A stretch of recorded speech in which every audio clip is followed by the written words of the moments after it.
కూటమి ప్రభుత్వం అధికారంలోకి వచ్చిన తర్వాత విద్యుత్ ఛార్జీలు పెంచలేదని మంత్రి గొట్టిపాటి రవికుమార్ స్పష్టం చేశారు. ముఖ్యమంత్రిగా చంద్రబాబు నాయుడు ఉన్నంత వరకు విద్యుత్ ఛార్జీలు తగ్గించే దిశగా ప్రభుత్వం చర్యలు చేపడుతుంది కానీ విద్యుత్ ఛార్జీలు పెంచే ప్రసక్తి లేదని పేర్కొన్నారు. వైసీపీ అధికారిక పత్రిక సాక్షి కూటమి ప్రభుత్వంపై బురద జల్లే విధంగా విద్యుత్ ఛార్జీల విషయంలో అసత్య ప్రచారం చేస్తోందని మంత్రి గొట్టిపాటి మండిపడ్డారు. వైసీపీ అధికారంలో ఉన్నప్పుడు పెంచిన విద్యుత్ ఛార్జీలనే ప్రజలు నేటికి పెను భారంగా మోస్తున్నారని మంత్రి వివరించారు.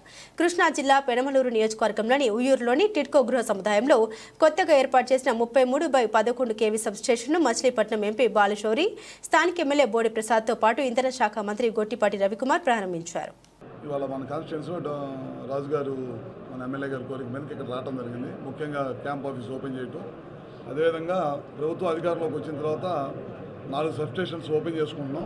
అది కాకుండా ఇక్కడ కరెంట్ సమస్యలు ఎక్కువ ఉన్నాయంటే 3 సబ్స్టేషన్లు ఇవ్వడం జరిగిందనమాట. అవి కూడా వాళ్ళు శంకుస్థాపన చేస్తూ ఉన్నాం. ఈ జిల్లాకు సంబంధించి ఏదన్నా సరే ఈ ప్రభుత్వం అభివృద్ధి ధ్యేయంగా పనిచేస్తుంది. కరెంట్ సంబంధించి ఏ సమస్యలు ఉన్నా సరే తప్పకుండా మా డిపార్ట్మెంటు అందరూ కూడా ఖచ్చితంగా పనిచేసిద్దని చెప్తా ఉన్నాం.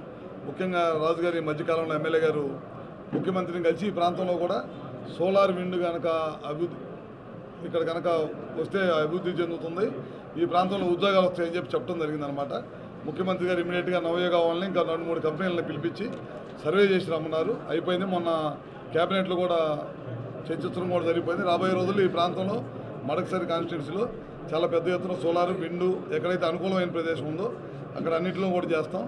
అది కాకుండా ప్రతి కాన్స్టిట్యున్సీలో కూడా ఇళ్ల పైన విద్యుత్ తోటి కరెంటు పెట్టుకోమని చెప్పి చాలామందికి చెప్తా ఉన్నాం. సూర్య గారు అని చెప్పి మనం స్టేట్ గవర్నమెంట్ సెంట్రల్ గవర్నమెంట్ కలిపి చేస్తూ ఉన్నాం. ప్రతి కాన్స్టిట్యున్సీలో కూడా 10,000 కనెక్షన్లు ఇవ్వడం జరిగింది. మన రాష్ట్రానికి కేంద్ర సహకారాలతోటి దాదాపు 20 లక్షల కనెక్షన్లు ఇచ్చారు. ప్రతి కాన్స్టిట్యున్సీకి కూడా 10,000 కనెక్షన్స్ పెట్టాలని కోరుకుంటా ఉన్నాం. అదే కాకుండా రైతులకు కూడా 9 గంటలు నాణ్యమైన విద్యుత్ ఇవ్వడం కోసం కేంద్ర ప్రభుత్వం సహాయ సహకారాలతోటి పీఎం మోడీ గారు అదేవిధంగా చంద్రబాబు నాయుడు గారు మన రాష్ట్రం కలిసి పనిచేస్తూ ఉన్నారు. సో ఎక్కడైతే సబ్స్టేషన్స్ ఉన్నాయో అక్కడే మనం సోలార్ ప్లాంట్లు పెట్టి రైతులకు ఇబ్బంది లేకుండా ఉండటం కోసం పగలపూట 9 అవర్స్ కరెంట్ ఇవ్వాలని నిర్ణయించాం. టెండర్లు కూడా పిలిచాం. అవి కూడా సబ్స్టేషన్స్ దగ్గరే మనం సోలార్ ప్లాంట్లు పెట్టి కరెంట్ ఇచ్చి రైతులకు కరెంటు 9 గంటలు ఇస్తాం అనమాట. ఇవన్నీ కూడా రాబోయే 5 సంవత్సరాల్లో చేస్తూ ఉన్నాం.